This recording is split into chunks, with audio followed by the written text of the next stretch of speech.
Punjabi radio USA ਸੁਣ ਰਹੇ ਸਾਰੇ ਸਰੋਤਿਆਂ ਨੂੰ ਬਲਵਿੰਦਰ ਕੌਰ ਵੱਲੋਂ ਪਿਆਰ ਭਰੀ ਸਤਿ ਸ਼੍ਰੀ ਅਕਾਲ। ਪ੍ਰੋਗਰਾਮ ਖਬਰ ਤੇ ਨਜ਼ਰ ਪ੍ਰੋਗਰਾਮ ਦੇ ਵਿੱਚ ਸਾਡੇ ਨਾਲ ਹੋਣਗੇ ਬਲਤੇਜ ਪੰਨੂ ਜੀ, ਦੱਸਣਗੇ ਭਾਰਤ ਵਿੱਚ ਪੰਜਾਬ ਦੇ ਵਿੱਚ ਕੀ ਕੁਛ ਵਾਪਰਿਆ। ਖਬਰਾਂ ਤੇ ਨਜ਼ਰ ਮਾਰਾਂਗੇ। ਖਬਰਾਂ ਤੋਂ ਪਹਿਲਾਂ ਧੰਨਵਾਦ ਕਰਨਾ ਚਾਹੁੰਦੇ ਸਾਡੇ ਸਪਾਂਸਰ ਦਾ, ਜਿਨ੍ਹਾਂ ਨੇ ਇਸ ਪ੍ਰੋਗਰਾਮ ਨੂੰ ਸਪਾਂਸਰ ਕੀਤਾ, ਸਭ ਤੱਕ ਪਹੁੰਚਾਇਆ। ਖਾਲਸਾ ਇੰਸ਼ੋਰੈਂਸ ਏਜੰਸੀ ਸਾਨੂੰ ਜੇ 4082722500 ਉਹਨਾਂ ਦਾ ਫੋਨ ਨੰਬਰ ਹੈ ਜੀ। ਹਰ ਇੱਕ ਤਰ੍ਹਾਂ ਦੀ ਇੰਸ਼ੋਰੈਂਸ ਕਰਦੇ ਨੇ। ਗੁਰਦੀਪ ਸਿੰਘ ਬੈਦੀ ਕਲੋਬਸ, ਬਹਾਦਰ ਸਿੰਘ ਗਿਰ ਪੋਲਟ, ਸਤਨਾਮ ਸਿੰਘ ਸ਼ੇਰਗਿਲ ਸਲਮਾ, ਸਰਬਜੀਤ ਸਿੰਘ ਚੋਕਰ ਟਰਲਿਕ, ਲਾਲੀ ਸਿੱਧੂ ਜੀ ਦਾ, ਅਵਤਾਰ ਸਿੰਘ, ਰਣਜੀਤ ਕੌਰ ਸਿੱਧੂ ਬੇਕਰਸਫੀਲਡ। ਬਹੁਤ ਬਹੁਤ ਧੰਨਵਾਦ ਕਰਦੇ ਹਾਂ। ਪ੍ਰੋਗਰਾਮ ਨੂੰ ਸਪਾਂਸਰ ਕੀਤਾ, ਸਭ ਤੱਕ ਪਹੁੰਚਾਇਆ। ਸਾਡੇ ਨਾਲ ਜੁੜ ਚੁੱਕੇ ਨੇ ਬਲਤੇਜ ਪੰਨੂ ਜੀ, ਸਤਿ ਸ਼੍ਰੀ ਅਕਾਲ, ਸਵਾਗਤ ਹੈ ਜੀ। ਸਤਿ ਸ਼੍ਰੀ ਅਕਾਲ ਜੀ, ਧੰਨਵਾਦ ਜੀ, ਬਹੁਤ ਮਿਹਰਬਾਨੀ। ਅਤੇ ਖਬਰਾਂ ਤੇ ਨਜ਼ਰ ਮਾਰਦੇ ਹਾਂ। ਉਸ ਦੇ ਵਿੱਚ ਸਭ ਤੋਂ ਪਹਿਲੀ ਖਬਰ ਕਰਦੇ ਹਾਂ, ਜਿਹੜੀ ਸੁਪਰੀਮ ਕੋਰਟ ਆ ਉਸਨੇ ਮੋਦੀ ਤੇ ਸ਼ਾਹ ਦੇ ਖਿਲਾਫ ਸ਼ਿਕਾਇਤ ਨਹੀਂ ਲਈ। ਜੀ, ਜਿਹੜਾ ਕੋਡ ਆਫ ਕੰਡਕਟ ਹੈ, ਇਹਦੀ ਉਲੰਘਣਾ ਦੇ ਮਾਮਲੇ ਦੇ ਵਿੱਚ ਪ੍ਰਧਾਨ ਮੰਤਰੀ ਨਰਿੰਦਰ ਮੋਦੀ ਤੇ ਭਾਜਪਾ ਦੇ ਪ੍ਰਧਾਨ ਅਮਿਤ ਸ਼ਾਹ ਦੇ ਖਿਲਾਫ ਕਾਰਵਾਈ ਦੀ ਮੰਗ ਕਰਦੀ ਕਾਂਗਰਸ ਦੀ ਸੰਸਦ ਮੈਂਬਰ ਸੁਸ਼ਮਿਤਾ ਦੇਵ ਦੇ ਵੱਲੋਂ ਦਾਇਰ ਕੀਤੀ ਗਈ ਪਟੀਸ਼ਨ ਦੇ ਉੱਤੇ ਸੁਣਵਾਈ ਤੋਂ ਨਾ ਕਰਤੀ ਗਈ। ਚੀਫ ਜਸਟਿਸ ਹੋਰਾਂ ਨੇ ਉਹਨਾਂ ਦੀ ਅਗਵਾਈ ਵਾਲੇ ਬੈਂਚ ਨੇ ਹਾਲਾਂਕਿ ਇਸ ਕਾਂਗਰਸੀ ਆਗੂ ਨੂੰ ਚੋਣ ਕਮਿਸ਼ਨ ਦੇ ਉਹਨਾਂ ਹੁਕਮਾਂ ਜਿਹਦੇ ਤਹਿਤ ਮੋਦੀ ਤੇ ਸ਼ਾਹ ਦੇ ਖਿਲਾਫ ਦਾਇਰ ਜਿਹੜੀ ਕੋਡ ਆਫ ਕੰਡਕਟ ਦੀ ਉਲੰਘਣਾ ਸੰਬੰਧਿਤ ਸ਼ਿਕਾਇਤਾਂ ਨੂੰ ਰੱਦ ਕੀਤਾ ਗਿਆ, ਉਹਦੇ ਖਿਲਾਫ ਇੱਕ ਫਰੈਸ਼ ਪਟੀਸ਼ਨ ਦਾਇਰ ਕਰਨ ਦੀ ਖੁੱਲ੍ਹ ਦਿੱਤੀ ਹੈ। ਸੁਪਰੀਮ ਕੋਰਟ ਨੇ ਸਿਲਚਰ ਤੋਂ ਸੰਸਦ ਮੈਂਬਰ ਨੂੰ ਪਿਛਲੇ ਦਿਨੀ ਭਾਜਪਾ ਆਗੂਆਂ ਨੂੰ ਕਲੀਨ ਚਿੱਟ ਦੇਣ ਸੰਬੰਧੀ ਚੋਣ ਕਮਿਸ਼ਨ ਦੇ ਹੁਕਮਾਂ ਨੂੰ ਰਿਕਾਰਡ ਦੇ ਉੱਤੇ ਲਿਆਉਣ ਦੇ ਵਾਸਤੇ ਕਿਹਾ ਸੀਗਾ। ਬੈਂਚ ਨੇ ਅੱਜ ਕਿਹਾ ਕਿ ਚੋਣ ਕਮਿਸ਼ਨ ਆਦਰਸ਼ ਚੋਣ ਜ਼ਾਬਤੇ ਦੀ ਉਲੰਘਣਾ ਦੇ ਨਾਲ ਸੰਬੰਧਿਤ ਸ਼ਿਕਾਇਤਾਂ ਦੇ ਬਾਰੇ ਸਹੀ ਜਾਂ ਗਲਤ ਫੈਸਲਾ ਕਰ ਚੁੱਕਾ ਹੈ ਔਰ ਅਜਿਹੇ ਹਾਲਾਤਾਂ ਦੇ ਵਿੱਚ ਇਹਨਾਂ ਹੁਕਮਾਂ ਨੂੰ ਚੁਣੌਤੀ ਦੇਣ ਲਈ ਨਵੀਂ ਪਟੀਸ਼ਨ ਦਾਇਰ ਜਿਹੜੀ ਉਹ ਕਰਨੀ ਹੋਊਗੀ। ਔਰ ਚੋਣ ਕਮਿਸ਼ਨ ਦੇ ਵੱਲੋਂ ਪੇਸ਼ ਜਿਹੜੇ ਵਕੀਲ ਸੀਗੇ, ਉਹਨੇ ਕਿਹਾ ਕਿ ਚੋਣ ਜ਼ਾਬਤੇ ਦੀ ਉਲੰਘਣਾ ਬਾਰੇ ਚੋਣ ਕਮਿਸ਼ਨ ਨੂੰ ਸ਼ਿਕਾਇਤ ਦੇਣ ਵਾਲੇ ਵਿਅਕਤੀ ਇਹਨਾਂ ਹੁਕਮਾਂ ਦੇ ਖਿਲਾਫ ਨਹੀਂ ਆਏ।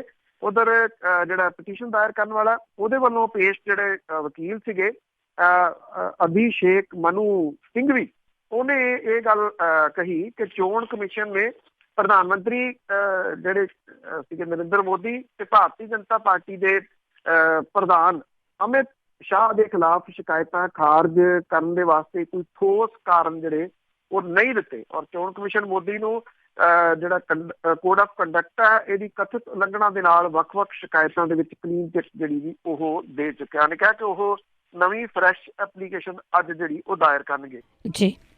ਤੇ ਅੱਗੇ ਗੱਲ ਕਰਦੇ ਹਾਂ, ਜਿਸ ਤਰ੍ਹਾਂ ਪਹਿਲਾਂ ਵੀ ਆਪਾਂ ਗੱਲ ਕੀਤੀ ਆ ਕਿ ਲੋਕ ਹੁਣ ਜਾਗ ਪਏ ਆ, ਰਾਜਨੀਤਿਕਾਂ ਦਾ ਵਿਰੋਧ ਹੋ ਰਿਹਾ ਤੇ ਲੋਕਾਂ ਦੇ ਸਵਾਲ ਜਵਾਬ ਉਸੇ ਤਰ੍ਹਾਂ। ਬਿਲਕੁਲ ਜੀ, ਇਸ ਵੇਲੇ ਸਭ ਤੋਂ ਵੱਡੀ ਮੁਸ਼ਕਲ ਤਾਂ ਜਿਹੜੀ ਆ ਉਹ ਬਾਦਲ ਪਰਿਵਾਰ ਦੇ ਉੱਤੇ ਪਈ ਹੋਈ ਆ। ਸੁਖਬੀਰ ਸਿੰਘ ਬਾਦਲ ਦਾ ਥਾਂ ਦੇ ਉੱਤੇ ਵਿਰੋਧ ਹੋ ਰਿਹਾ। ਹਰਸਿਮਰਤ ਕੌਰ ਬਾਦਲ ਜਿਹੜੇ ਨੇ ਉਹਨਾਂ ਨੂੰ ਕਾਲੀਆਂ ਝੰਡੀਆਂ ਦਾ ਸਾਹਮਣਾ ਕਰਨਾ ਪੈ ਰਿਹਾ। ਪ੍ਰਕਾਸ਼ ਸਿੰਘ ਬਾਦਲ ਹੋਰਾਂ ਨੂੰ ਵੀ ਵਿਰੋਧ ਦਾ ਸਾਹਮਣਾ ਕਰਨਾ ਪੈ ਰਿਹਾ। ਪਰ ਇਹਨਾਂ ਵਿਕਰਮ ਸਿੰਘ ਮਜੀਠੀਆ ਜਿਹੜੇ ਪਾਸੇ ਜਾਂਦੇ ਨੇ ਕਾਲੀਆਂ ਝੰਡੀਆਂ ਵਾਲੇ ਉਸ ਏਰੀਏ ਦੇ ਵਿੱਚ ਪਹੁੰਚ ਜਾਂਦੇ ਆ। ਇਹਨਾਂ ਦੇ ਨੇੜੇ ਕੋਈ ਇਸ ਕਰਕੇ ਨਹੀਂ ਢੁੱਕ ਰਿਹਾ, ਇਹਨਾਂ ਨੂੰ ਸਵਾਲ ਕੋਈ ਇਸ ਕਰਕੇ ਨਹੀਂ ਕਰ ਰਿਹਾ ਕਿ ਇਹਨਾਂ ਦੇ ਨਾਲ ਬਹੁਤ ਵੱਡੀ ਗਿਣਤੀ ਦੇ ਵਿੱਚ ਜਿਹੜੇ ਉਹ ਪੁਲਿਸ ਵਾਲੇ ਮੌਜੂਦ ਨੇ। ਇਹਨਾਂ ਦੇ ਕੋਲੇ Z+ ਜਿਹੜੀ ਉਹ ਸੁਰੱਖਿਆ ਹੈ, ਜਿਹਦੇ ਕਰਕੇ ਉਹ ਸਵਾਲ ਤਾਂ ਨਹੀਂ ਪੁੱਛ ਸਕਦੇ। ਪਰ ਥਾਂ ਦੇ ਉੱਤੇ ਵਿਰੋਧ ਜਿਹੜਾ ਇਹਨਾਂ ਦਾ ਜ਼ਰੂਰ ਕਰ ਰਹੇ ਆ। ਇਹ ਕਿਹਾ ਜਾ ਰਿਹਾ ਕਿ ਪ੍ਰਕਾਸ਼ ਸਿੰਘ ਬਾਦਲ ਹੋਰੀ ਇਹਦੇ ਤੋਂ ਡਾਢੇ ਫਿਕਰਮੰਦ ਹੈ, ਕਿਉਂਕਿ ਜ਼ਿੰਦਗੀ ਦੇ ਵਿੱਚ ਕਿਸੇ ਚੋਣ ਦੇ ਵਿੱਚ ਪਹਿਲੀ ਵਾਰੀ ਉਹਨਾਂ ਨੂੰ ਇਸ ਤਰੀਕੇ ਦੇ ਵਿਰੋਧ ਦਾ ਸਾਹਮਣਾ ਕਰਨਾ ਪੈ ਰਿਹਾ। ਉਹ ਪੰਥਕ ਰਾਜਨੀਤੀ, ਪੰਥਕ ਮੁੱਦਿਆਂ ਦੇ ਉੱਤੇ ਰਾਜਨੀਤੀ ਕਰਦੇ ਰਹੇ ਆ। ਪਹਿਲੀ ਵਾਰੀ ਆ ਕਿ ਅਕਾਲੀ ਦਲ ਬਾਦਲ ਪਰਿਵਾਰ ਖਾਸ ਤੌਰ ਦੇ ਉੱਤੇ ਪੰਥਕ ਮੁੱਦੇ ਦੇ ਉੱਤੇ ਆਪ ਘਿਰ ਗਿਆ, ਬੇਅਦਬੀ ਵਾਲੇ ਮਾਮਲੇ ਦੇ ਉੱਤੇ। ਦੂਜੇ ਪਾਸੇ ਕੋਈ ਸਿਰਫ ਬਾਦਲਾਂ ਦਾ ਵਿਰੋਧ ਨਹੀਂ ਹੋ ਰਿਹਾ, ਇਹ ਵਿਰੋਧ ਬਾਕੀ ਪਾਰਟੀਆਂ ਦਾ ਵੀ ਜਿਹੜਾ ਉਹ ਹੋ ਰਿਹਾ। ਜਿਹੜੇ ਸਵਾਲ ਪੁੱਛਣ ਦਾ ਸਿਲਸਿਲਾ ਉਹ ਨਿਰੰਤਰ ਜਾਰੀ ਆ। ਵੱਡੀ ਗਿਣਤੀ ਦੇ ਵਿੱਚ ਲੋਕ ਜਿਹੜੇ ਆ ਉਹ ਕਾਂਗਰਸੀ ਆਗੂਆਂ ਨੂੰ ਵੀ ਸਵਾਲ ਕਰ ਰਹੇ ਆ। ਉਹ ਉਹਨਾਂ ਨੂੰ ਪੁੱਛਦੇ ਆ ਕਿ ਘਰ ਨੌਕਰੀ ਵਾਲੇ ਉਹਨਾਂ ਦੇ ਵਾਅਦੇ ਦਾ ਕੀ ਬਣਿਆ। ਉਹ ਜਿਹੜੇ ਕਾਂਗਰਸੀਆਂ ਨੂੰ ਵੀ ਪੁੱਛਦੇ ਆ ਕਿ ਸਮੁੱਚਾ ਕਰਜ਼ਾ ਮੁਆਫ਼ ਕਰਨ ਦੀ ਗੱਲ ਆਖੀ ਸੀ ਕਿਸਾਨਾਂ ਦੀ, ਉਸ ਵਾਅਦੇ ਦਾ ਕੀ ਬਣਿਆ। ਸਮਾਰਟ ਫੋਨਾਂ ਦੀ ਗੱਲ ਜਿਹੜੀ ਆ ਉਹ ਲੋਕ ਪੁੱਛਦੇ ਆ। ਸੰਗਰੂਰ ਦੇ ਵਿੱਚ ਹਾਲਤ ਕਾਂਗਰਸ ਦੀ ਸਭ ਤੋਂ ਜ਼ਿਆਦਾ ਪਤਲੀ ਬਣੀ ਪਈ ਆ। ਇੱਥੇ ਜਿਹੜੇ ਕਿਸਾਨ ਜਥੇਬੰਦੀਆਂ ਵਾਲੇ ਨੇ, ਉਹਨਾਂ ਨੇ ਤਾਂ ਪੱਕੇ ਵਹੀਕਲ ਜਿਹੜੇ ਉਹ ਰੱਖੇ ਹੋਏ ਆ। ਉਹ ਸਵੇਰ ਤੋਂ ਕਾਂਗਰਸੀ ਜਿਹੜੇ ਉਮੀਦਵਾਰ ਨੇ ਉਹਨਾਂ ਦਾ ਪ੍ਰੋਗਰਾਮ ਫੜ ਲੈਂਦੇ ਆ, ਕਿਹੜੇ ਪਿੰਡ ਜਾਣਾ ਤੇ ਹਰੇਕ ਜਗ੍ਹਾ ਦੇ ਉੱਤੇ ਉਹ ਉਹਨਾਂ ਦਾ ਵਿਰੋਧ ਕਰਨ ਪਹੁੰਚ ਜਾਂਦੇ ਆ। ਜਿੱਧਰ ਨੂੰ ਅਗਲੇ ਪਿੰਡ ਜਾਂਦੇ ਆ, ਮਗਰ ਮਗਰ ਵਹੀਕਲ ਲੈ ਕੇ ਉਹਨਾਂ ਪਿੰਡਾਂ ਦੇ ਵਿੱਚ ਉਹ ਪਹੁੰਚ ਜਾਂਦੇ ਆ। ਕੇਵਲ ਸਿੰਘ ਢਿੱਲੋਂ ਹੋਰਾਂ ਨੂੰ ਕਈ ਆਪਣੇ ਪ੍ਰੋਗਰਾਮ ਜਿਹੜੇ ਆ ਉਹ ਰੱਦ ਕਰਨੇ ਪਏ ਆ। ਸਵੇਰੇ ਸਵੇਰੇ ਪਾਰਕ ਦੇ ਵਿੱਚ ਇੱਕ ਵਾਰੀ ਫੇਰ ਵਿਜੇਂਦਰ ਸਿੰਗਲਾ ਤੇ ਕੇਵਲ ਢਿੱਲੋਂ ਹੋਰਾਂ ਨੂੰ ਲੋਕਾਂ ਨੇ ਘੇਰ ਲਿਆ। ਸਵਾਲਾਂ ਦੇ ਜਵਾਬ ਮੰਗੇ, ਜਵਾਬ ਆਉਂਦੇ ਨਹੀਂ ਕੋਈ। ਅੱਗੇ ਵੀ ਇੱਕ ਦਿਨ ਗੱਲ ਸਾਂਝੀ ਕੀਤੀ ਕਿ ਕਪਤਾਨ ਸਾਹਿਬ ਦੇ ਵੱਲੋਂ ਕੀਤੇ ਗਏ ਢੇਰਾਂ ਵਾਅਦੇ ਵਿਧਾਨ ਸਭਾ ਦੇ ਵਿੱਚ ਜਿਹੜੇ ਆ ਜੀ ਉਹ ਮੁਸ਼ਕਲ ਖੜੀ ਕਰ ਰਹੇ ਆ ਕਾਂਗਰਸ ਦੇ ਮੂਹਰੇ। ਕਾਂਗਰਸ ਜਿਹੜੀ ਆ ਉਹ ਅਜੇ ਵੀ ਬੇਖਬਰ ਜਾਪਦੀ ਆ ਇਹਨਾਂ ਤੋਂ। ਇਹ ਡੇ ਬਾਈ ਡੇ ਵੱਡੇ ਹੁੰਦੇ ਜਾ ਰਹੇ ਆ ਸਵਾਲ। ਹਮੇਸ਼ਾ ਫੇਸਬੁੱਕ ਦੇ ਉੱਤੇ ਲਾਈਵ ਹੋਣ ਵਾਲੇ ਔਰ ਲਾਈਵ ਹੋ ਕੇ ਸਟਿੰਗ ਆਪਰੇਸ਼ਨ ਕਰਨ ਵਾਲੇ ਬੈਂਸ ਭਰਾਵਾਂ ਦੇ ਵਿੱਚੋਂ ਸਿਮਰਜੀਤ ਸਿੰਘ ਬੈਂਸ, ਜਿਹੜੇ ਕਿ ਲੁਧਿਆਣੇ ਤੋਂ ਆਪਦੀ ਪਾਰਟੀ ਦੇ ਵੱਲੋਂ ਲੋਕ ਸਭਾ ਦੀ ਚੋਣ ਲੜ ਰਹੇ ਆ, ਕੱਲ ਉਹ ਵੀ ਘਿਰ ਗਏ। ਤੇ ਨੌਜਵਾਨ ਨੇ ਉਹਨਾਂ ਨੂੰ ਜਿਹੜਾ ਸੀ ਵੀਡੀਓ ਔਨ ਕਰਕੇ ਪੁੱਛਿਆ ਕਿ ਉਹਨਾਂ ਦੀ ਜ਼ਮੀਨ ਦੇ ਉੱਤੇ ਕਬਜ਼ਾ ਕਿਉਂ ਕੀਤਾ ਹੋਇਆ ਸਿਮਰਜੀਤ ਸਿੰਘ ਬੈਂਸ ਹੋਰਾਂ ਨੇ। ਉਹਨਾਂ ਨੇ ਕਿਹਾ ਕਿ ਬਹਿ ਕੇ ਗੱਲ ਕਰਾਂਗੇ। ਉਹ ਕਹਿੰਦਾ ਇੱਥੇ ਗੱਲ ਕਰੋ। ਸਿਮਰਜੀਤ ਸਿੰਘ ਬੈਂਸ ਹੋਰਾਂ ਨੇ ਕਿਹਾ ਤੂੰ ਵੀਡੀਓ ਬੰਦ ਕਰ। ਉਹਨੇ ਕਿਹਾ ਕਿ ਇਹ ਵੀਡੀਓ ਬੰਦ ਨਹੀਂ ਹੋਊਗੀ, ਤੁਸੀਂ ਚਲਾਓ ਤਾਂ ਵੀਡੀਓ ਆ, ਜੇ ਮੈਂ ਚਲਾਵਾਂ ਤਾਂ ਇਹ ਬੰਦ ਕਿਉਂ ਹੋਵੇ। ਇਹ ਕਲਿੱਪ ਜਿਹੜਾ ਬੜੀ ਤੇਜ਼ੀ ਦੇ ਨਾਲ ਸੋਸ਼ਲ ਮੀਡੀਆ ਦੇ ਉੱਤੇ ਵਾਇਰਲ ਹੋਇਆ, ਕਿਉਂਕਿ ਜ਼ਿਆਦਾ ਲੜਾਈ ਸਿਮਰਜੀਤ ਸਿੰਘ ਬੈਂਸ ਹੋਰੀ ਫੇਸਬੁੱਕ ਦੇ ਉੱਤੇ ਹੀ ਲੜਦੇ ਆ।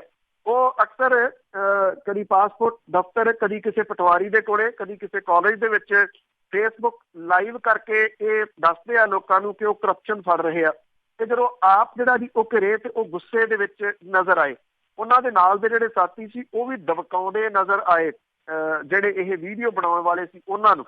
ਪਰ ਉਹਨਾਂ ਨੇ ਵੀਡੀਓ ਦੇ ਜਿਹੜੇ ਕਲਿੱਪ ਸੀ ਉਹ ਵੱਖ-ਵੱਖ ਵਾਇਰਲ ਹੋ ਗਏ ਬੜੀ ਤੇਜ਼ੀ ਦੇ ਨਾਲ।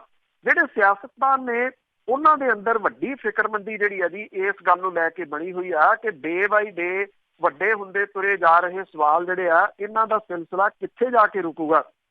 ਜਿਹੜਾ ਅਗਲਾ ਹਫ਼ਤਾ ਆ ਉਹ ਬੜਾ ਅਹਿਮ ਹੋਊਗਾ। ਤੁਸੀਂ ਇਹ ਕਹਿ ਸਕਦੇ ਹੋ ਕਿ ਇਹ ਲਾਸਟ ਹਫ਼ਤਾ ਹੋਊਗਾ ਚੋਣਾਂ ਦੇ ਜਿਹੜਾ ਜੀ ਪ੍ਰਚਾਰ ਦੇ ਵਾਸਤੇ। ਅਜੇ ਵੀ ਕਾਂਗਰਸ ਨੇ ਜਿਹੜਾ ਜੀ ਕੋਈ ਵੱਡੇ ਲੋਕ ਝੋਕੇ ਨਹੀਂ ਗਏ, ਨਾ ਆਮ ਆਦਮੀ ਪਾਰਟੀ ਦੇ ਵੱਡੇ ਨੇਤਾ ਜਿਹੜੇ ਆ ਇਸ ਚੋਣ ਪ੍ਰਚਾਰ ਦੇ ਵਿੱਚ ਆਏ ਆ। ਅਕਾਲੀ ਦਲ ਆਪ ਜਿਹੜਾ 2 ਸੀਟਾਂ ਦੇ ਉੱਤੇ ਫਸ ਗਿਆ, ਬਠਿੰਡੇ ਤੇ ਫਿਰੋਜ਼ਪੁਰ ਦੇ ਉੱਤੇ, ਇਸ ਕਰਕੇ ਉਹ ਜਿਹੜਾ ਬਾਕੀ ਸੀਟਾਂ ਦੇ ਉੱਤੇ ਨਹੀਂ ਜਾ ਰਿਹਾ। ਦੂਜਾ ਜਿਹੜਾ ਲੋਕਾਂ ਨੂੰ ਸਵਾਲਾਂ ਦਾ ਜਿਹੜਾ ਉਹ ਸਾਹਮਣਾ ਕਰਨਾ ਪੈ ਰਿਹਾ। ਹੁਣ ਵੇਖਣਾ ਇਹ ਹੋਊਗਾ ਕਿ ਰਾਜਨੀਤਿਕ ਲੋਕ ਜਿਹੜੇ ਆ ਜਿਹੜੇ ਕਿ ਅਜਿਹੀਆਂ ਗੱਲਾਂ ਦਾ ਕੋਈ ਨਾ ਕੋਈ ਤੋੜ ਲੱਭ ਲੈਂਦੇ ਆ ਅਕਸਰ, ਅਜੇ ਤਾਂ ਉਹ ਜਬਰੀ ਜਿਹੜਾ ਇਹਨਾਂ ਲੋਕਾਂ ਨੂੰ ਹਟਾਉਣ ਦੀ ਕੋਸ਼ਿਸ਼ ਦੇ ਵਿੱਚ ਆ। ਉਹ ਕੁੱਟਮਾਰ ਵੀ ਕਰਦੇ ਆ, ਉਹ ਗਾਲੀ ਗਲੋਚ ਵੀ ਕਰਦੇ ਆ। ਇਹਦੇ ਬਾਵਜੂਦ ਇਹ ਸਿਲਸਿਲਾ ਘੱਟ ਨਹੀਂ ਹੋ ਰਿਹਾ ਸਵਾਲ ਪੁੱਛਣ ਦਾ। ਇਹਨੂੰ ਕਿਵੇਂ ਉਹ ਜਿਹੜਾ ਜੀ ਮਗਰੋਂ ਲਾਉਂਦੇ ਆ, ਇਹ ਵੇਖਣ ਵਾਲੀ ਜਿਹੜੀ ਗੱਲ ਹੋਊਗੀ। ਇੰਨਾ ਜ਼ਰੂਰ ਹੈ, ਨੱਕ ਦੇ ਵਿੱਚ ਦਮ ਜਿਹੜਾ ਜੀ ਉਹ ਵੱਖ-ਵੱਖ ਸਿਆਸੀ ਪਾਰਟੀਆਂ ਦੇ ਆਗੂਆਂ ਦਾ ਇਹਨਾਂ ਸਵਾਲ ਪੁੱਛਣ ਵਾਲੇ ਲੋਕਾਂ ਨੇ ਕੀਤਾ ਪਿਆ ਜੀ, ਪਰ ਜਵਾਬ ਕਿਸੇ ਨੂੰ ਨਹੀਂ ਆ ਰਿਹਾ। ਤੇ ਅੱਗੇ ਕੱਲ ਵੀ ਆਪਾਂ ਗੱਲ ਕੀਤੀ ਸੀ ਕਿ ਬਾਦਲਾਂ ਦਾ ਵਿਰੋਧ ਕਰਨ ਗਈਆਂ ਸੀਗੀਆਂ ਕੁਝ ਕੁ ਜਥੇਬੰਦੀਆਂ, ਪਰ ਉੱਥੇ ਆਪਸ ਵਿੱਚ ਹੀ ਭਿੜ ਪਏ। ਤੇ ਹੈਰਾਨੀ ਵਾਲੀ ਗੱਲ ਹੈ ਜੀ, ਇਹਨਾਂ ਜਥੇਬੰਦੀਆਂ ਨੇ ਕੁਛ ਨਹੀਂ ਸਿੱਖਿਆ ਜੀ। ਜਿਹੜਾ ਪਿਛਲੇ ਦਿਨਾਂ ਤੋਂ ਵੀ ਕੁਛ ਨਹੀਂ ਸਿੱਖਿਆ। ਬਰਗਾੜੀ ਦੇ ਵਿੱਚ ਮੋਰਚਾ ਲੱਗਿਆ, ਮੋਰਚਾ ਸਿਖਰ ਦੇ ਉੱਤੇ ਚਲੇ ਗਿਆ। ਆਪਸੀ ਇਹਨਾਂ ਦੀ ਖਿੱਚਾ ਧੂਈ ਜਿਹੜੀ ਸੀ ਉਹਨੇ ਬਰਗਾੜੀ ਦਾ ਮੋਰਚਾ ਖਤਮ ਕਰਤਾ। ਕੀ ਸਿਆਸਤ ਹੋਈ, ਬਹੁਤ ਇਹਦੇ ਉੱਤੇ ਗੱਲ ਹੋ ਚੁੱਕੀ ਹੈ। ਹੁਣ ਇੱਥੇ ਬਾਦਲ ਦੇ ਘਰ ਦੇ ਬਾਹਰ ਲੰਬੀ ਦੇ ਵਿੱਚ ਇਹਨਾਂ ਨੇ ਬਾਦਲ ਭਜਾਓ ਪੰਜਾਬ ਬਚਾਓ ਜਿਹੜਾ ਜੀ ਨਾਅਰਾ ਦੇ ਕੇ ਇਸ ਪਾਸੇ ਵੱਲ ਨੂੰ ਇਹ ਪੰਥਕ ਜਥੇਬੰਦੀਆਂ ਗਈਆਂ ਸੀ।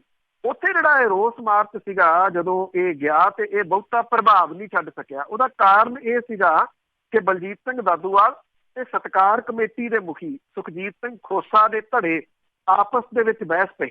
ਇਹ ਬਹਿਸ ਵਸਈਆ ਇੰਨਾ ਕੁ ਚੱਲਿਆ, ਡਾਂਗਾ ਨਿਕਲਾਈਆਂ, ਫਿਰ ਕਿਰਪਾਨਾਂ ਨਿਕਲਾਈਆਂ।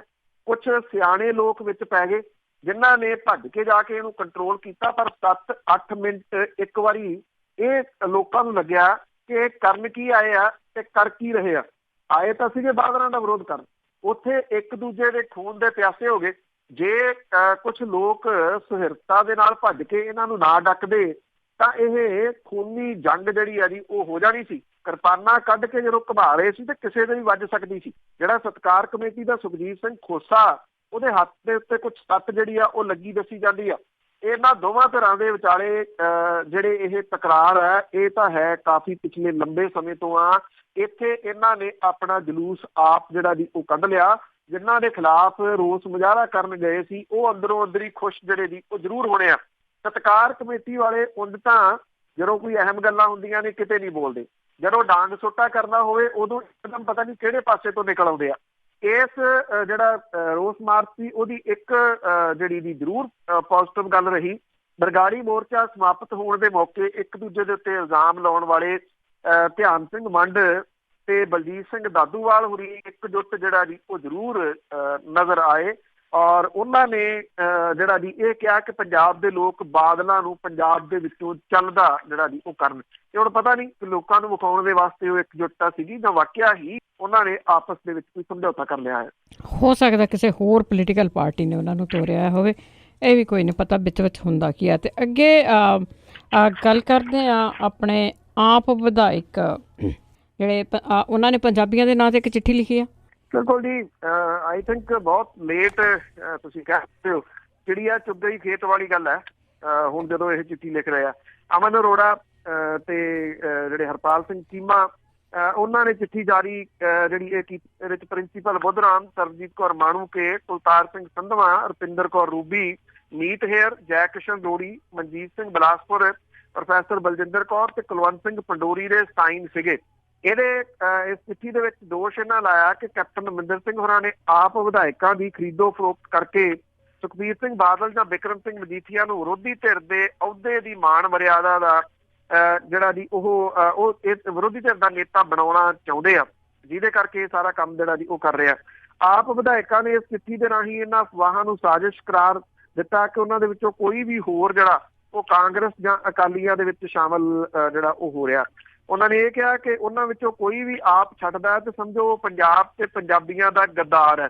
ਇਸ ਚਿੱਠੀ ਦੇ ਵਿੱਚ ਜਿਹੜਾ ਉਹ ਲਿਖਿਆ ਹੋਇਆ, ਉਹਨਾਂ ਨੇ ਕਿਹਾ ਕਿ ਜਿਹੜੇ ਦੋ ਛੱਡ ਕੇ ਗਏ ਆ, ਕਾਂਗਰਸ 'ਚ ਗਏ ਆ, ਉਹਨਾਂ ਨੇ ਪਾਰਟੀ ਪਿੱਠ ਦੇ ਵਿੱਚ ਛੁਰਾ ਜਿਹੜਾ ਉਹ ਮਾਰਿਆ। 11 ਵਿਧਾਇਕਾਂ ਨੇ ਦੇਸ਼ ਵਿਦੇਸ਼ ਦੇ ਵਿੱਚ ਵਾਸਤੇ ਜਿਹੜੇ ਪੰਜਾਬੀਆਂ ਦੇ ਨਾਂ ਦੇ ਉੱਤੇ ਖੁੱਲੀ ਚਿੱਠੀ ਜਿਹੜੀ ਆ ਉਹ ਜਾਰੀ ਕੀਤੀ ਆ। ਇਹਦੇ ਵਿੱਚ 11 ਵਿਧਾਇਕਾਂ ਨੇ ਇਕਜੁੱਟਤਾ ਦਾ ਪ੍ਰਗਟਾਵਾ ਜਿਹੜਾ ਜੀ ਉਹ ਕਰਦਿਆਂ ਹੋਇਆ ਇਹ ਗੱਲ ਆਖੀ ਆ ਕਿ ਜਾਣ ਬੁੱਝ ਕੇ ਉਹਨਾਂ ਦੇ ਖਿਲਾਫ ਕਾਂਗਰਸ ਤੇ ਅਕਾਲੀ ਦਲ ਵਾਲੇ ਜਿਹੜੇ ਆ ਉਹ ਕੂੜ ਪ੍ਰਚਾਰ ਕਰ ਰਹੇ ਆ। ਅਮਨ ਅਰੋੜਾ ਤੇ ਵਿਰੋਧੀ ਧਿਰ ਦੇ ਨੇਤਾ ਅਜੇ ਜਿਹੜੇ ਹੈਗੇ ਆ ਥੋੜੇ ਦਿਨ ਹਰਪਾਲ ਸਿੰਘ ਚੀਮਾ ਹੋਰਾਂ ਨੇ ਇਹ ਪ੍ਰੈਸ ਕਾਨਫਰੰਸ ਜਿਹੜੀ ਸੀ ਉਹ ਕੀਤੀ। ਇਹਦਾ ਹੁਣ ਕਿੰਨਾ ਕੁ ਅਸਰ ਪੰਜਾਬੀਆਂ ਦੇ ਉੱਤੇ ਜਿਹੜਾ ਜੀ ਉਹ ਪੈਂਦਾ, ਇਹ ਵੇਖਣ ਵਾਲੀ ਗੱਲ ਹੋਊਗੀ। ਪੰਜਾਬੀਆਂ ਤੇ ਅਸਰ ਪਵੇ ਜਾਂ ਨਾ ਪਵੇ, ਇਹਦਾ ਪੱਖ ਜਿਹੜਾ ਜੀ ਅਹਿਮ ਇਹ ਆ ਕਿ ਇਹਨਾਂ ਦੇ ਕੁਛ ਜਿਹੜੇ MLA ਨੇ ਉਹ ਤਾਂ ਪਹਿਲਾਂ ਜਿਹੜੇ ਜੀ ਉਹ ਝਾਕ ਰੱਖੀ ਬੈਠੇ ਆ ਕਿ ਕਿਸ ਪਾਸੇ ਵੱਲ ਨੂੰ ਉਹ ਡਿੱਗਦੇ ਆ, ਕਿਉਂਕਿ ਇਹ ਅਫਵਾਹਾਂ ਨਹੀਂ, ਇਹਦੇ ਵਿੱਚ ਕਾਫੀ ਸੋਲਿਡ ਜਿਹੜੀ ਹੈ ਜੀ ਉਹ ਇਨਫੋਰਮੇਸ਼ਨ ਕਹੀ ਜਾ ਸਕਦੀ ਆ ਕਿ ਇਹ ਜਿਹੜੇ ਥਾਲੀ ਦੇ ਬੈਂਗਣ ਨੇ ਇਹ ਕਿਸੇ ਨਾ ਕਿਸੇ ਪਾਸੇ ਇਹਨਾਂ ਦੇ ਵਿੱਚੋਂ ਦੋ ਜਿਹੜੇ ਆ ਉਹ ਡਿੱਗਣ ਵਾਲੇ ਆ। ਕਦੋਂ ਡਿੱਗਦੇ ਆ ਇਹ ਵੇਖਣਾ ਹੋਊਗਾ। ਪਰ ਜਿਹੜੀ ਸਹੁੰ ਪਾਈ ਗਈ ਆ ਇਸ ਚਿੱਠੀ ਦੇ ਵਿੱਚ, ਮੁਸ਼ਕਲ ਦਾ ਸਵਾਲ ਇਹ ਆ ਕਿ ਉਹ ਸਹੁੰ ਦਾ ਕੀ ਬਣੂਗਾ ਜਦੋਂ ਉਹ ਛੱਡ ਕੇ ਜਿਹੜਾ ਜੀ ਉਹ ਸਾਈਡ ਦੇ ਉੱਤੇ ਹੋ ਜਾਣਗੇ। ਅਜਿਹੀਆਂ ਸਹੁੰਆਂ ਖਾ ਕੇ ਇਹਨਾਂ ਰਾਜਨੀਤਿਕ ਲੋਕਾਂ ਨੇ ਆਮ ਲੋਕਾਂ ਦੇ ਵਿੱਚੋਂ ਆਪਣਾ ਵਿਸ਼ਵਾਸ ਹੀ ਗਵਾ ਲਿਆ ਜੀ। ਜੇ ਇਹ ਸਹੀ ਵੀ ਕਹਿੰਦੇ ਹੋਣ ਤੇ ਲੋਕ ਇਹਨਾਂ ਦੇ ਉੱਤੇ ਵਿਸ਼ਵਾਸ ਕਰਨ ਦੇ ਵਾਸਤੇ ਜਿਹੜਾ ਜੀ ਉਹ ਤਿਆਰ ਨਹੀਂ। ਉਹ ਆਜੜੀ ਵਾਲੀ ਕਹਾਣੀ ਸੁਣਾਉਂਦੇ ਹੁੰਦੇ, ਸ਼ੇਰ ਆਇਆ ਸ਼ੇਰ ਆਇਆ। ਇਹਨਾਂ ਵਿਧਾਇਕਾਂ ਦੀ ਕਹਾਣੀ ਵੀ ਕੁਝ ਇਸ ਤਰੀਕੇ ਦੀ ਜਿਹੜੀ ਜੀ ਉਹ ਲੱਗ ਰਹੀ ਹੈ ਕਿ ਲੋਕ ਵਿਸ਼ਵਾਸ ਕਰਨੋਂ ਜਿਹੜਾ ਜੀ ਉਹ ਹਟ ਗਏ ਆ ਔਰ ਸ਼ੇਰ ਆਇਆ ਦਾ ਰੌਲਾ ਪਾ ਕੇ ਲੋਕ ਤਾਂ ਜਿਹੜੇ ਜੀ ਉਹ ਇਕੱਠੇ ਕਰਦੇ ਰਹੇ। ਪਰ ਹੁਣ ਜਿਹੜੇ ਆਮ ਲੋਕ ਆ ਜੀ ਉਹ ਸਮਝਦੇ ਆ ਵੀ ਜੇ ਚਿੱਠੀ ਜਾਰੀ ਕਰਨ ਦਾ ਮਕਸਦ ਇਹ ਵੀ ਹੋ ਸਕਦਾ ਕਿ ਇਹਨਾਂ ਦੇ ਵਿੱਚੋਂ ਕੁਝ ਜਿਹੜੇ ਵਿਧਾਇਕ ਨੇ ਉਹ ਹੋਰ ਜਾਣਾ ਚਾਹੁੰਦੇ ਹੋਣ। ਖਾਸ ਤੌਰ ਦੇ ਉੱਤੇ ਜਿਹੜੇ ਪ੍ਰੈਸ ਕਾਨਫਰੰਸ ਦੇ ਵਿੱਚ ਮੋਹਰੀ ਬਣ ਕੇ ਸੀਗੇ ਜੀ, ਉਹਨਾਂ ਦਾ ਚਰਚਾ ਸਭ ਤੋਂ ਵੱਧ ਚੱਲ ਰਿਹਾ ਜੀ। ਤੇ ਅੱਗੇ ਬਠਿੰਡਾ ਦੇ ਵਿੱਚ ਮੁੱਖ ਮੰਤਰੀ ਦੇ ਭਾਸ਼ਣ ਦੀ ਗੱਲ ਕਰੀਏ ਕਿ ਬੜਾ ਠੰਡਾ ਰਿਹਾ ਤੇ ਲੋਕਾਂ ਦੇ ਵਿੱਚ ਚਰਚਾ ਦਾ ਵਿਸ਼ਾ। ਉਹ ਰਾਜਾ ਵੜਿੰਗ ਹੋਰੀ ਜਿਹੜੇ ਇੱਥੋਂ ਬਠਿੰਡੇ ਤੋਂ ਚੋਣ ਲੜ ਰਹੇ ਆ, ਇੱਥੋਂ ਬਠਿੰਡੇ ਤੋਂ ਕੈਪਟਨ ਅਮਰਿੰਦਰ ਸਿੰਘ ਹੋਰਾਂ ਨੇ ਅੱਡੀ ਚੋਟੀ ਦਾ ਜ਼ੋਰ ਲਾਇਆ ਸੀਗਾ ਕਿ ਇੱਥੋਂ ਮੌਜੂਦਾ ਸਿਹਤ ਮੰਤਰੀ ਦੇ ਮੁੰਡੇ ਨੂੰ ਟਿਕਟ ਮਿਲੇ। ਉਹ ਬਹੁਤ ਦਿਨ ਦਿੱਲੀ ਬੈਠੇ ਰਹੇ। ਉਹ ਕਮਜ਼ੋਰ ਕੈਂਡੀਡੇਟ ਹੁੰਦਾ, ਕਮਜ਼ੋਰ ਨਹੀਂ ਬਹੁਤ ਕਮਜ਼ੋਰ ਕੈਂਡੀਡੇਟ ਹੁੰਦਾ, ਕਿਉਂਕਿ ਉਹ ਤੁਸੀਂ ਕਹਿ ਲਓ ਕਿ ਕੱਲ੍ਹ ਦਾ ਜਿਹੜਾ ਜੀ ਉਹ ਮੁੰਡਾ ਹੈ, ਅਜੇ ਉਹਦੇ ਕੋਲੇ ਰਾਜਨੀਤਿਕ ਤੌਰ ਦੇ ਉੱਤੇ ਕੋਈ ਤਜਰਬਾ ਨਹੀਂਗਾ। ਹਾਈ ਕਮਾਂਡ ਦਾ ਸਿੱਧਾ ਇਹਦੇ ਵਿੱਚ ਦਖਲ ਹੋ ਗਿਆ ਇਸ ਸੀਟ ਦੇ ਉੱਤੇ, ਤੇ ਹਾਈ ਕਮਾਂਡ ਨੇ ਜਿਹੜਾ ਸੀਗਾ ਇੱਥੋਂ ਟਿਕਟ ਦੇ ਦਿੱਤੀ ਰਾਜਾ ਵੜਿੰਗ ਹੋਰਾਂ ਦੀ ਬਾਰ-ਬਾਰ ਜ਼ੁਬਾਨ ਫਿਸਲੀ। ਉਹਨਾਂ ਨੂੰ ਸਵਾਲ ਜਿਹੜੇ ਉਹ ਹੋਏ। ਇਹਦੇ ਬਾਵਜੂਦ ਰਾਜਾ ਵੜਿੰਗ ਹੋਰੀ ਇਸ ਵੇਲੇ ਲੜਾਈ ਜਿਹੜੀ ਹੈ ਜੀ ਉਹ ਤਕੜੀ ਬਣਾਉਣ ਦੇ ਵਿੱਚ ਸਫਲ ਹੋ ਰਹੇ ਆ ਔਰ ਤੇਜ਼ੀ ਦੇ ਨਾਲ ਉਹ ਬਠਿੰਡੇ ਦੇ ਵਿੱਚ ਜਿਹੜਾ ਹਰਸਿਮਰਤ ਕੌਰ ਬਾਦਲ ਹੋਰਾਂ ਨੂੰ ਟੱਕਰ ਦਿੰਦੇ ਨਜ਼ਰ ਆ ਰਹੇ ਆ। ਪਰ ਦੂਜੇ ਪਾਸੇ ਦੇਖੀਏ ਤਾਂ ਕੈਪਟਨ ਅਮਰਿੰਦਰ ਸਿੰਘ ਹੋਰੀ ਉਹਨਾਂ ਦੀ ਮਦਦ ਕਰਨ ਦੇ ਵਾਸਤੇ ਬਠਿੰਡੇ ਦੇ ਵਿੱਚ ਗਏ ਸੀ। ਲੋਕਾਂ ਨੂੰ ਆਸ ਸੀ ਕਿ ਇੱਥੇ ਆ ਕੇ ਖੂੰਡੇ ਵਾਲਾ ਕਪਤਾਨ ਗੱਜੂਗਾ, ਏਦਾਂ ਦਾ ਕੁਝ ਵੀ ਨਹੀਂ ਦਿਸਿਆ। ਉਹਨਾਂ ਨੇ ਠੰਡਾ ਜਿਹਾ ਭਾਸ਼ਣ ਦਿੱਤਾ, ਉਹੀ ਬੇਅਦਬੀਆਂ ਵਾਲਾ ਥੋੜਾ ਜਿਹਾ ਬੋਲਿਆ, ਇਹ ਵੀ ਕਹਿਤਾ ਕਿ ਆਹ ਚੋਣਾਂ ਹੋ ਲੈਂਦੇ ਹੋ, ਕੁੰਵਰ ਵਿਜੇ ਪ੍ਰਤਾਪ ਹੋਰਾਂ ਨੂੰ ਮੁੜ ਕੇ ਵਾਪਸ ਲੈ ਆਵਾਂਗੇ। ਤੇ ਵੈਸੇ ਉਹ ਇਹ ਨਹੀਂ ਦੱਸਦੇ ਕਿਤੇ ਵੀ ਕਿ ਕੁੰਵਰ ਵਿਜੇ ਪ੍ਰਤਾਪ ਹੋਰੀ ਤਾਂ SIT ਦੇ ਇੱਕ ਮੈਂਬਰ ਨੇ, ਬਾਕੀ SIT ਕਿੱਥੇ ਆ?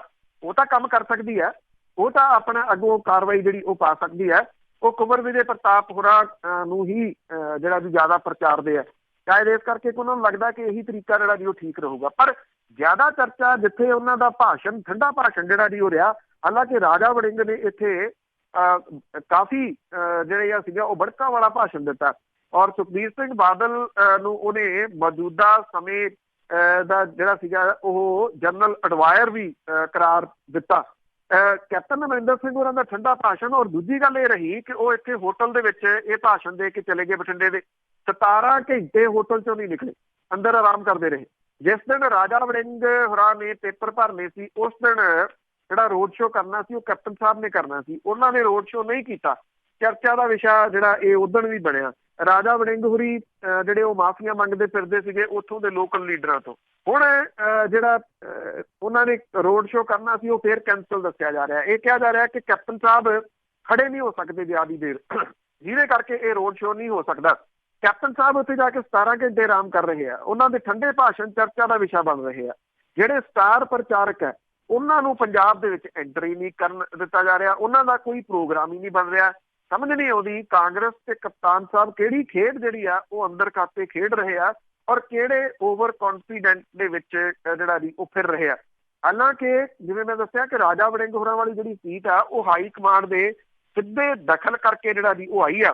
ਹੁਣ ਰਾਜਾ ਵੜਿੰਗ ਨੂੰ ਬਹੁਤੀ ਆਸ ਜਿਹੜੀ ਆ ਉਹ ਹਾਈ ਕਮਾਂਡ ਤੋਂ ਆ, ਰਾਹੁਲ ਗਾਂਧੀ ਹੋਰਾਂ ਦੀ ਫੇਰੀ ਤੋਂ ਔਰ ਪ੍ਰਿਯੰਕਾ ਗਾਂਧੀ ਵਾਡਰਾ ਹੋਰਾਂ ਦੀ ਫੇਰੀ ਤੋਂ। ਨਵਜੋਤ ਸਿੰਘ ਸਿੱਧੂ ਜਿਹੜੇ ਕਿ ਸਮੁੱਚੇ ਮੁਲਕ ਦੇ ਵਿੱਚ ਥਾਂ ਥਾਂ ਤੇ ਭੀੜਾਂ ਖਿੱਚ ਰਹੇ ਆ, ਉਹਨਾਂ ਦੇ ਭਾਸ਼ਣ ਚਰਚਿਤ ਵੀ ਹੋ ਰਹੇ ਆ, ਉਹਨਾਂ ਨੂੰ ਪੰਜਾਬ ਦੇ ਵਿੱਚ ਲਿਆ ਕੇ ਇੱਥੇ ਚੋਣ ਪ੍ਰਚਾਰ ਕਿਉਂ ਨਹੀਂ ਕਰਾਇਆ ਜਾ ਰਿਹਾ, ਇਹ ਵੱਡਾ ਸਵਾਲ ਜਿਹੜਾ ਇਸ ਵੇਲੇ ਚੱਲ ਰਿਹਾ। ਬਹੁਤਿਆਂ ਨੂੰ ਪਤਾ ਹੀ ਹੋਣਾ ਵੀ ਕੈਪਟਨ ਸਾਹਿਬ ਜਿਹੜੇ ਆ ਸੌਦੇਬਾਜ਼ੀਆਂ ਕਰ ਲੈਂਦੇ ਆ, ਤੇ ਸਾਰਿਆਂ ਨੂੰ ਪਤਾ ਹੀ ਹੈਗਾ ਕਿ ਇਹਨਾਂ ਦੇ ਕਿਸ ਤਰ੍ਹਾਂ ਦੇ ਸੰਬੰਧ ਆ ਬਾਦਲ ਪਰਿਵਾਰ ਦੇ ਨਾਲ। ਅੱਗੇ ਗੱਲ ਕਰਦੇ ਹਾਂ, ਸੰਗਰੂਰ ਦੇ ਵਿੱਚ ਸਭ ਤੋਂ ਵੱਧ ਖੁਦਕਸ਼ੀਆਂ ਹੋ ਰਹੀਆਂ ਤੇ ਪੀੜਤ ਉੱਥੇ ਜ਼ਿਆਦਾ ਆ, ਪਰ ਸਾਰ ਲੈਣ ਵਾਲਾ ਕੋਈ ਨਹੀਂ। ਪੰਜਾਬ ਦੀਆਂ ਰਾਜਸੀ ਜਿਹੜੀਆਂ ਧਿਰਾਂ ਨੇ ਉਹਨਾਂ ਦੇ ਵਾਸਤੇ ਕਿਸਾਨ ਜਿਹੜੇ ਆ ਉਹ ਮਹਿਜ਼ ਇੱਕ ਵੋਟ ਬੈਂਕ ਨੇ, ਇਦੋਂ ਵੱਧ ਹੋਰ ਨਹੀਂ ਕੁਛ ਵੀ। ਕਿਸਾਨ ਪਰਿਵਾਰਾਂ ਦੇ ਜਦੋਂ ਅੱਥਰੂ ਡਿੱਗਦੇ ਆ ਤੇ ਇਹ ਲੋਕ ਆਪਣੀਆਂ ਅੱਖਾਂ ਜਿਹੜੀਆਂ ਦੀ ਉਹ ਫੇਰ ਜਾਂਦੇ ਆ। ਸੰਗਰੂਰ ਡਿਸਟ੍ਰਿਕਟ ਦੇ ਵਿੱਚ ਕਰਜ਼ੇ ਕਰਕੇ ਖੁਦਕੁਸ਼ੀ ਕਰਨ ਵਾਲੇ ਕਿਸਾਨ ਤੇ ਖੇਤ ਮਜ਼ਦੂਰਾਂ ਦੀ ਗਿਣਤੀ ਸਭ ਤੋਂ ਵੱਧ ਹੈ। ਸੰਸਦੀ ਚੋਣਾਂ ਦਾ ਮਾਹੌਲ ਗਰਮ ਹੈ, ਪਰ ਦੁੱਖਾਂ ਬਾਰੇ ਕਿਸਾਨ ਪਰਿਵਾਰਾਂ ਦੇ ਦਰਦ ਦੀ ਗੱਲ ਕੋਈ ਨਹੀਂ ਕਰ ਰਿਹਾ। ਪੰਜਾਬ ਦਾ ਇਹ ਉਹ ਏਰੀਆ ਜਿੱਥੇ ਕਰਜ਼ੇ ਦੇ ਬੋਝ ਕਰਕੇ ਸਭ ਤੋਂ ਜ਼ਿਆਦਾ ਕਿਸਾਨਾਂ ਦੇ ਵੱਲੋਂ ਖੁਦਕੁਸ਼ੀਆਂ ਕੀਤੀਆਂ ਮੰਨੀਆਂ ਜਾਂਦੀਆਂ ਨੇ। ਹਰਿਆਣੇ ਦੀ ਹੱਦ ਦੇ ਨਾਲ ਲੱਗਦੇ ਅੰਦਾਣਾ ਤੇ ਲਹਿਰਾ ਬਲਾਕ ਦੇ ਵਿੱਚ ਕੋਈ ਇਸ ਤਰ੍ਹਾਂ ਦਾ ਪਿੰਡ ਨੀਗਾ, ਕੋਈ ਇਸ ਤਰ੍ਹਾਂ ਦਾ ਜਿਹੜਾ ਉਹ ਘਰ ਨੀਗਾ ਜਿੱਥੇ ਕਰਜ਼ੇ ਦੇ ਬੋਝ ਨੇ ਕਿਸਾਨਾਂ ਤੇ ਕਿਸਾਨ ਮਜ਼ਦੂਰਾਂ ਦੇ ਘਰਾਂ ਨੂੰ ਬਰਬਾਦ ਨਾ ਕੀਤਾ ਹੋਵੇ। ਸਰਕਾਰੀ ਨਹੀਂ, ਇੱਕ ਗੈਰ ਸਰਕਾਰੀ ਜਿਹੜੀ ਸੰਸਥਾ ਆ ਉਹਦੇ ਅੰਕੜੇ ਜਿਹੜੇ ਕਹਿੰਦੇ ਆ ਇਹਨਾਂ ਬਲਾਕਾਂ ਦੇ ਵਿੱਚ 2800 ਕਿਸਾਨ ਤੇ ਖੇਤ ਮਜ਼ਦੂਰਾਂ ਨੇ ਕਰਜ਼ੇ ਦੀ ਵਜ੍ਹਾ ਕਰਕੇ ਮੌਤ ਨੂੰ ਗਲ ਨਾਲ ਲਾਇਆ। ਜਿਹੜੀ ਸਰਕਾਰੀ ਦਮਨ ਵਿਰੋਧੀ ਲਹਿਰ ਹੈ, ਇੰਦਰਜੀਤ ਸਿੰਘ ਜੇਜੀ, ਉਹ ਇੱਥੇ ਜਿਹੜਾ ਜੀ ਲਗਾਤਾਰ ਇਹ ਅੰਕੜੇ ਇਕੱਠੇ ਕਰਦੇ ਆ। ਉਹ ਇਹ ਕਹਿੰਦੇ ਆ ਕਿ ਸਿਆਸਤਦਾਨਾਂ ਨੂੰ ਕਿਸਾਨਾਂ ਦੀ ਤਕਲੀਫ ਦੇ ਬਾਰੇ ਜਾਣਨ ਦਾ ਕੋਈ ਵੇਲ ਨੀਗਾ। ਉਹ ਕਹਿੰਦੇ ਇਸ ਹਲਕੇ ਦੀ ਸਭ ਤੋਂ ਲੰਮਾ ਸਮਾਂ ਨੁਮਾਇੰਦਗੀ ਕੀਤੀ ਰਜਿੰਦਰ ਕੌਰ ਭੱਠਲ ਹੋਰਾਂ ਨੇ, ਜਿਨ੍ਹਾਂ ਨੇ ਪਿਛਲੇ ਦਿਨੀ ਇੱਕ ਨੌਜਵਾਨ ਦੇ ਇਸ ਕਰਕੇ ਥੱਪੜ ਮਾਰਤਾ ਸੀ ਕਿ ਉਹਨੇ ਸਵਾਲ ਕਿਉਂ ਪੁੱਛਿਆ। ਉਹਨਾਂ ਕਿਹਾ ਕਿ ਜਦੋਂ ਵੀ ਕੋਈ ਖੁਦਕੁਸ਼ੀ ਪੀੜਤ ਪਰਿਵਾਰ ਬੀਬੀ ਭੱਠਲ ਨੂੰ ਮਿਲਣ ਗਿਆ ਤਾਂ ਉਹ ਇਹ ਕਹਿ ਕੇ ਟਾਲ ਦਿੰਦੇ ਕਿ ਖੁਦਕੁਸ਼ੀਆਂ ਦੇ ਮਾਮਲੇ ਦੇ ਵਿੱਚ ਇੰਦਰਜੀਤ ਸਿੰਘ ਜੇਜੀ ਦੇ ਨਾਲ ਗੱਲ ਕਰੋ। ਉਹਨਾਂ ਨੇ ਕਿਹਾ ਕਿ ਕਾਂਗਰਸੀ ਉਮੀਦਵਾਰ ਕੇਵਲ ਸਿੰਘ ਢਿੱਲੋਂ ਹੋਰਾਂ ਤਾਂ ਸੰਗਰੂਰ ਜ਼ਿਲ੍ਹੇ ਦੇ ਵਿੱਚ ਕਿਸਾਨਾਂ ਦੇ ਵੱਲੋਂ ਕਰਜ਼ੇ ਦੇ ਬੋਝ ਕਰਕੇ ਕੀਤੀਆਂ ਜਾ ਰਹੀਆਂ ਖੁਦਕੁਸ਼ੀਆਂ ਦੇ ਬਾਰੇ ਜਾਣਕਾਰੀ ਹੀ ਨਹੀਂ ਆ।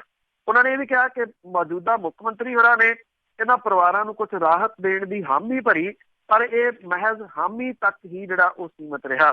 ਇਸ ਸਾਲ ਦੇ ਦੌਰਾਨ 1 ਜਨਵਰੀ ਤੋਂ ਲੈ ਕੇ ਹੁਣ ਤੱਕ 11 ਕਿਸਾਨਾਂ ਦੇ ਵੱਲੋਂ ਕਰਜ਼ੇ ਦੇ ਬੋਝ ਕਰਕੇ ਇਸ ਲਹਿਰਾ ਗਾਗਾ ਖੇਤਰ ਦੇ ਵਿੱਚ ਖੁਦਕੁਸ਼ੀਆਂ ਕੀਤੀਆਂ ਜਾ ਚੁੱਕੀਆਂ ਨੇ।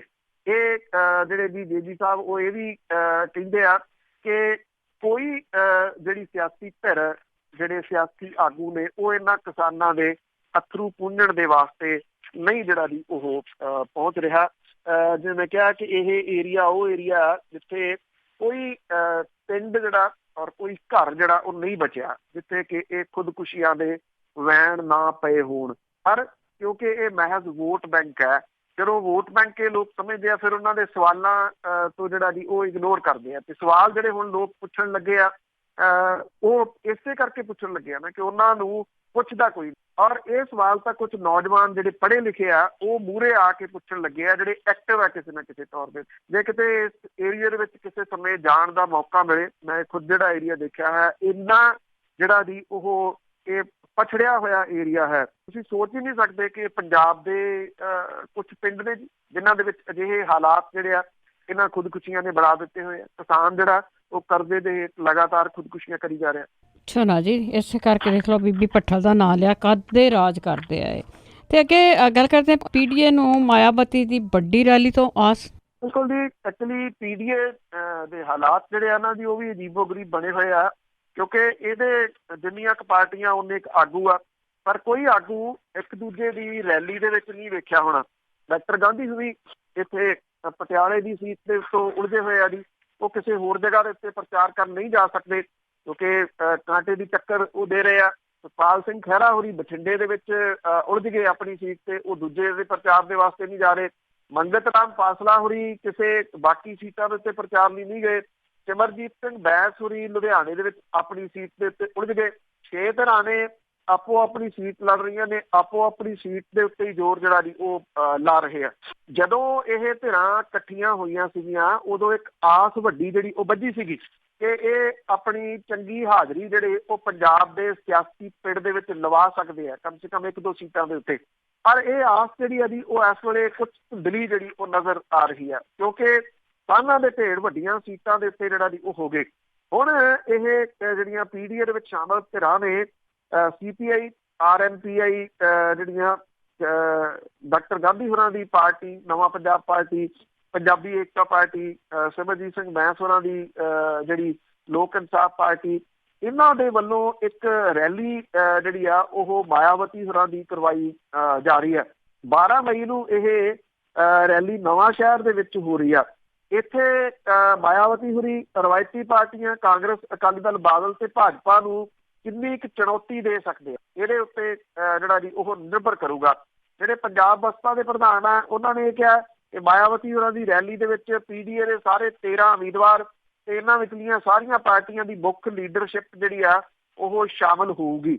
ਇਹ ਵੀ ਉਹਨਾਂ ਨੇ ਕਿਹਾ ਕਿ ਜਿਹੜੀਆਂ ਰਵਾਇਤੀ ਪਾਰਟੀਆਂ ਤੋਂ ਪੀੜਤ ਦਲਿਤ ਭਾਈਚਾਰਾ ਤੇ ਖੱਬੀ ਸੋਚ ਦੇ ਕੇਡਰ ਨੂੰ ਆਪਸ ਦੇ ਵਿੱਚ ਉਹ ਜੋੜਨਗੇ, ਕਿਉਂਕਿ ਮਾਇਆਵਤੀ ਹੋਰਾਂ ਦੇ ਸਿਆਸਤ ਕਰਨ ਦਾ ਆਪਣਾ ਹੀ ਇੱਕ ਜਿਹੜਾ ਜੀ ਉਹ ਤਰੀਕਾ ਆ। ਪਹਿਲੀ ਤਾਂ ਗੱਲ ਜਦੋਂ ਤੱਕ ਉਹ ਰੈਲੀ ਕਰਨ ਨਹੀਂ ਆ ਜਾਂਦੇ, ਦੋ ਚਿੱਟੀ ਵਾਲਾ ਮਾਹੌਲ ਜਿਹੜਾ ਜੀ ਉਹ ਬਣਿਆ ਰਹਿਣਾ। ਦੂਜਾ, ਉਹਨਾਂ ਨੇ ਬਸਪਾ ਦੇ ਵਿੱਚ ਜਿਹੋ ਜਿਹਾ ਆਪਣਾ ਜਿਹੜਾ ਜੀ ਉਹ ਪ੍ਰਭਾਵ ਬਣਾਇਆ, ਉਹ ਡਿਕਟੇਟਰ ਵਾਂਗੂ ਜਿਹੜਾ ਜੀ ਉਹ ਵਿਚਰਦੇ ਆ। ਸੋ ਇਹ ਉਸ ਦਿਨ ਬੜਾ ਅਹਿਮ ਰਹੂਗਾ ਕਿ ਜਿਹੜੀਆਂ ਸਿਆਸੀ ਧਿਰਾਂ ਨੇ ਉਹਨਾਂ ਨੂੰ ਕਿੰਨਾ ਕੁ ਹੁੰਗਾਰਾ ਜਿਹੜਾ ਮਾਇਆਵਤੀ ਹੋਰਾਂ ਦੇ ਇੱਥੇ ਆਉਣ ਦੇ ਨਾਲ ਨਵਾਂ ਸ਼ਹਿਰ ਦੇ ਵਿੱਚ ਮਿਲਦਾ ਜੀ। ਕਈ ਵਾਰ ਹਊਆ ਹੀ ਹੁੰਦਾ ਜੀ ਲੀਡਰਾਂ ਦਾ। ਤੇ ਅੱਗੇ ਗੱਲ ਕਰਦੇ ਆ, ਜਿਹੜਾ ਇੱਕ ਫੌਜੀ ਸੀ ਤੇਗ ਬਹਾਦਰ, ਤੇ ਉਸ ਨੂੰ ਆਪਣੇ ਪੇਪਰ ਰੱਦ ਕਰ ਦਿੱਤੇ ਗਏ ਸੀਗੇ, ਉਸ ਦੀ ਜਿਹੜੀ ਬਰਖਾਸਤਗੀ ਆ ਉਹ ਉਸ ਨੌਜਵਾਨ ਨੂੰ ਸੁਪਰੀਮ ਕੋਰਟ ਤੇ ਅੱਜ ਆਸ ਬਹੁਤ ਆ। ਉਹਦੀ ਇਹ ਜਬਰੀ ਰਿਟਾਇਰ ਕੀਤਾ ਗਿਆ ਸੀ ਤੇਜ ਬਹਾਦਰ ਯਾਦਵ। ਕਾਰਨ ਜਿਹੜਾ ਸੀਗਾ ਜੀ ਉਹ ਸਭ ਜਾਣਦੇ ਆ ਕਿ ਉਹਨੇ BSF ਦੇ ਜਵਾਨਾਂ ਨੂੰ ਦਿੱਤੀ ਜਾਂਦੀ ਗੰਦੀ ਰੋਟੀ ਦਾ ਮਾਮਲਾ ਸੋਸ਼ਲ ਮੀਡੀਆ ਦੇ ਉੱਤੇ ਜਿਹੜਾ ਜੀ ਉਹ ਪਾ ਦਿੱਤਾ ਸੀਗਾ, ਜਿਹਦੇ ਕਰਕੇ ਉਹਨੂੰ ਜਬਰੀ ਰਿਟਾਇਰ ਕਰ ਦਿੱਤਾ ਗਿਆ ਨੌਕਰੀ। ਫਿਰ ਇਲੈਕਸ਼ਨਾਂ ਆਈਆਂ, ਉਹਨੇ ਚੋਣਾਂ ਦਾ ਮਨ ਬਣਾਇਆ। ਪਹਿਲਾਂ ਤਾਂ ਕਿਸੇ ਪਾਰਟੀ ਨੇ ਬਹੁਤਾ ਜ਼ਿਆਦਾ ਧਿਆਨ ਉਹਦੇ ਵੱਲ ਨਹੀਂ ਦਿੱਤਾ, ਪਰ ਜਿਸ ਤਰ੍ਹਾਂ ਦੀ ਉਹਨੂੰ ਹਮਾਇਤ ਮਿਲਣ ਲੱਗ ਗਈ ਸੋਸ਼ਲ ਮੀਡੀਆ ਤੋਂ ਔਰ ਜਿਹੜੀਆਂ ਪੈਰਾਮਿਲਟਰੀ ਫੋਰਸਿਸ ਨੇ ਉਹਨਾਂ ਦੇ ਜਵਾਨਾਂ ਦੇ ਵੱਲੋਂ, ਉਹਨਾਂ ਦੇ ਪਰਿਵਾਰਾਂ ਦੇ ਵੱਲੋਂ, ਜਵਾਨਾਂ ਦੇ ਪਰਿਵਾਰਾਂ ਦੇ ਵੱਲੋਂ, ਉਸ ਤੋਂ ਬਾਅਦ ਉਹ ਆਜ਼ਾਦ ਉਮੀਦਵਾਰ ਖੜ ਗਿਆ। ਆਜ਼ਾਦ ਉਮੀਦਵਾਰ ਜਦੋਂ ਖੜ ਗਿਆ ਤਾਂ ਫਿਰ ਉਸ ਤੋਂ ਬਾਅਦ ਸਮਾਜਵਾਦੀ ਪਾਰਟੀ ਨੇ ਆਪਣਾ ਉਮੀਦਵਾਰ ਵਾਪਸ ਲੈ ਲਿਆ ਤੇ ਤੇਜ ਬਹਾਦਰ ਯਾਦਵ ਨੂੰ ਵਾਰਾਣਸੀ ਤੋਂ ਆਪਣਾ ਉਮੀਦਵਾਰ ਬਣਾਤਾ। ਇਹ ਜਿਹੜਾ ਸੀਗਾ ਨਾ ਜੀ ਇਹਨੂੰ ਆਧਾਰ ਬਣਾ ਲਿਆ ਵੱਡੀਆਂ ਸਿਆਸੀ ਪਾਰਟੀਆਂ ਨੇ। ਇੱਕ ਛੋਟੀ ਜਿਹੀ ਜਿਹੜੀ ਉਹ ਗੱਲ ਸੀ ਉਹ ਕੱਢ ਕੇ ਤੇ ਤੇਜ ਬਹਾਦਰ ਯਾਦਵ ਦੇ ਕਾਗਜ਼ ਰੱਦ ਕਰਵਾਤੇ। ਇਹ ਮਾਮਲਾ ਸੁਪਰੀਮ ਕੋਰਟ ਦੇ ਵਿੱਚ ਜਿਹੜਾ ਜੀ ਉਹ ਸੁਣਵਾਈ ਅਧੀਨ ਹੈ। ਹੁਣ ਸੁਪਰੀਮ ਕੋਰਟ ਨੇ ਚੋਣ ਕਮਿਸ਼ਨ ਨੂੰ ਤੇਜ ਬਹਾਦਰ ਯਾਦਵ ਦੀ ਵਾਰਾਣਸੀ ਸੰਸਦੀ ਤੋਂ ਨਾਮਜ਼ਦਗੀ ਰੱਦ ਹੋਣ ਦੇ ਮਾਮਲੇ ਦੇ ਵਿੱਚ ਉਹਦੀ ਸ਼ਿਕਾਇਤ ਦੇ ਉੱਤੇ ਗੌਰ ਕਰਨ ਦੀ ਹਦਾਇਤ ਕੀਤੀ ਆ। ਯਾਦਵ ਨੇ ਵਾਰਾਣਸੀ ਸੰਸਦੀ ਸੀਟ ਤੋਂ ਪ੍ਰਧਾਨ ਮੰਤਰੀ ਦੇ ਖਿਲਾਫ ਚੋਣ ਲੜਨ ਲਈ ਨਾਮਜ਼ਦਗੀ ਦਾਖਲ ਜਿਹੜੀ ਹੈ ਜੀ ਉਹ ਕੀਤੀ ਸੀਗੀ। ਅੱਜ ਜਿਹੜਾ ਬੈਂਚ ਆ ਉਹਨੇ ਚੋਣ ਕਮਿਸ਼ਨ ਦੇ ਵਕੀਲ ਨੂੰ ਲੋੜੀਂਦੀਆਂ ਹਦਾਇਤਾਂ ਦੇ ਨਾਲ ਮੁੜ ਕੇ ਪੇਸ਼ ਹੋਣ ਦੇ ਵਾਸਤੇ ਜਿਹੜਾ ਜੀ ਉਹ ਆਖਿਆ। ਯਾਦਵ ਦੇ ਵਕੀਲ ਨੇ ਸੁਪਰੀਮ ਕੋਰਟ ਦੇ ਫੈਸਲੇ ਦਾ ਹਵਾਲਾ ਦਿੰਦਿਆਂ ਹੋਇਆ ਕਿਹਾ ਕਿ ਕੋਡ ਆਫ ਕੰਡਕਟ ਲਾਗੂ ਅਮਲ ਦੇ ਵਿੱਚ ਹੋਣ ਦੇ ਮੌਕੇ ਵੀ ਚੋਣ ਪਟੀਸ਼ਨ ਜਿਹੜੀ ਆ ਉਹ ਦਾਖਲ ਕੀਤੀ ਜਾ ਸਕਦੀ ਹੈ। ਸੋ ਅੱਜ ਦਾ ਦਿਨ ਬੜਾ ਅਹਿਮ ਜਿਹੜਾ ਉਹ ਰਹੂਗਾ ਕਿ ਤੇਜ ਬਹਾਦਰ ਯਾਦਵ ਨੂੰ ਸੁਪਰੀਮ ਕੋਰਟ ਦੇ ਵਿੱਚੋਂ ਕੋਈ ਵੱਡੀ ਰਾਹਤ ਮਿਲਦੀ ਹੈ ਜਾਂ ਨਹੀਂ। ਇਹ ਤਾਂ ਨਹੀਂ ਕਿਹਾ ਜਾ ਸਕਦਾ ਕਿ ਵਾਰਾਣਸੀ ਦੇ ਵਿੱਚ ਉਹ ਸੀਟ ਕੱਢ ਦੂਗਾ, ਪਰ ਇਹ ਆ ਕਿ ਉਹਦਾ ਹੌਸਲਾ ਜਿਹੜਾ ਜਿਵੇਂ ਕਿ ਪ੍ਰਧਾਨ ਮੰਤਰੀ ਨਰਿੰਦਰ ਮੋਦੀ ਹੋਰਾਂ ਨੂੰ ਚੈਲੰਜ ਜਿਹੜਾ ਜੀ ਕੀਤਾ, ਉਹਨੂੰ ਲੈ ਕੇ ਉਹ ਚਰਚਾ ਦਾ ਵਿਸ਼ਾ ਇਸ ਵੇਲੇ ਜ਼ਰੂਰ ਬਣਿਆ ਜੀ। ਬਹੁਤ ਬਹੁਤ ਧੰਨਵਾਦ ਬਲਤੇਜ ਪੰਨੂ ਜੀ। ਮਿਹਰਬਾਨੀ, ਧੰਨਵਾਦ ਜੀ, ਸਤਿ ਸ਼੍ਰੀ ਅਕਾਲ। ਸਤਿ ਸ਼੍ਰੀ ਅਕਾਲ ਜੀ। ਸਰੋਤੇ ਸਨ ਬਲਤੇਜ ਪੰਨੂ ਜੀ ਸਾਡੇ ਨਾਲ ਜੁੜਦੇ ਨੇ, ਕਰਦੇ ਨੇ ਖਬਰਾਂ। ਇਸੇ ਦੇ ਨਾਲ ਸਾਡਾ ਅੱਜ ਦਾ ਬੁਲਟਨ ਇੱਥੇ ਹੀ ਸਮਾਪਤ। ਬਲਵਿੰਦਰ ਕੌਰ ਵੱਲੋਂ ਆਪ ਸਭ ਨੂੰ ਹੀ ਪਿਆਰ ਭਰੀ ਸਤਿ ਸ਼੍ਰੀ ਅਕਾਲ।